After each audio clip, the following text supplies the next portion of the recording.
500 लोकांनी आम्ही 28,000 कापल्यात का नाही. तो इतिहास असा आहे चाकणे साहेब, पेशवा इंग्रजांना हातातच नव्हता, काय करायचं. आणि आमचा गडी गळ्यात गाडग पाठीमाग पेसाठी लाज राखणार कपडा, पण गडेला गबगबीत गडी. इंग्रज म्हटले शिळ खाताय, अंगावर कपडा नाही पण गबगबीतच आहे.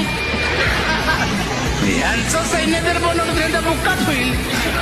म्हणून इंग्रजांनी आम्हाला सगळ्यांनी एकत्र केलं आणि सांगितलं चांगली चांगली कपडे घालायला देतो, शस्त्र चालवायला देतो, खायला देतो. आपली माणसं म्हटली एवढं कौतुक आमचं कोणी केलं नाही, काय करायचं ते सांगा. असं कौतुक आमचं कोणी केलं नाही, काय करायचं ते सांगा.